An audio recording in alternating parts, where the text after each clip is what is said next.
华视在地新闻继续要来讲，12年国民教育实施了后，出现一个现象，值得重视，就是私立学校的入学率一年比一年较悬。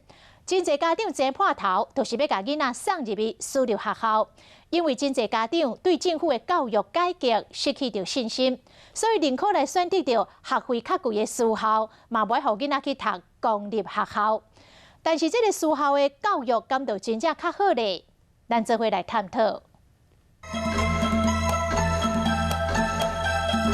教育环境变化太多太大了，其实我们家长也很焦虑，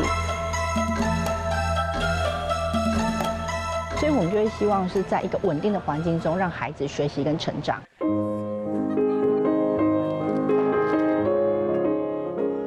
12年国教实施后，想要让囡仔得地体、文美、拢有，同时佫有外语的能力，这款的囡仔敢真正敢若伫私立的学校才看会到。今天要跟外语老师一起练习英文吗？透早，这个老母牵小桃的手，快乐去上课。迎接伊的头一节课是2个外国老师的英语课。So who's Charlie? It's Charlie, a little boy. 拢用英语讲话，这是上基本的。私立国中双语班一班40个人，眼前这个囡仔经过规工英语教学的洗礼，课后的辅导与调量拢总包办。这样子的环境让我觉得我更安心。我知道我孩子的动向是我很清楚，其实他去回来的地方，他就是很单纯。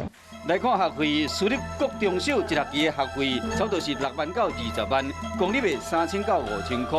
要过课后送去安亲班，为上个基本的8000块到高级的全美语的安亲班，一个月爱3万块。平均落来，公立学校其实无学费的优势。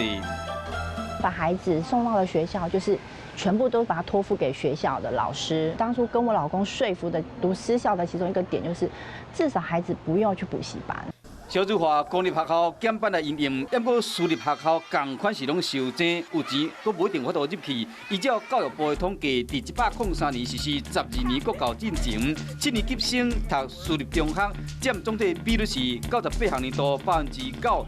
要过103学年度开始，比率一年比一年较济，当年就升到12%，104学年度达到13%，107学年已经到14%，是10年来上悬的。等于是7个国一的新生，就1个读私立的中学。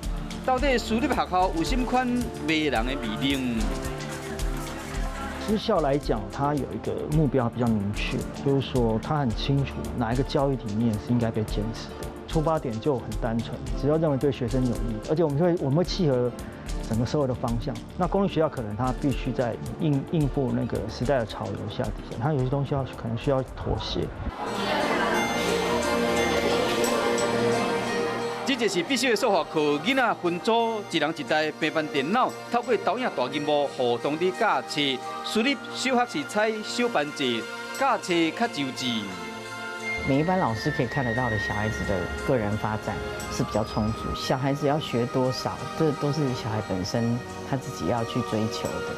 那至于说环境能够营造的，那就不一样了，还有同侪之间能给的。今天一个学校不是为了光单一考虑到升学率跟未来的那个升学来去思考那个教育，我们很重要是要思考那个人才的一个培育。多元化的课程配套真完善，学生同质性较悬，无受到课纲变动的影响。所以讲有真个家长甘愿当年开20万，嘛要将囡仔送入来。不过若继续安尼搁落去，公立学校竞争力敢会慢慢啊弱化，这敢是好现象。这样一个制度会变成所谓的军备竞赛，就变成我如果家长有资源，那我可以帮小孩规划了一系列的这些相关的活动。本来教育是希望能够阶级流动，那反而助长了贫富差距。拢讲教育是改善差距最好的方法，不过在现实的社会下，若是讲教改和教育变成好野山愈差愈济方向，那呢教改20年后的今仔日，这敢是大家毋望的结果。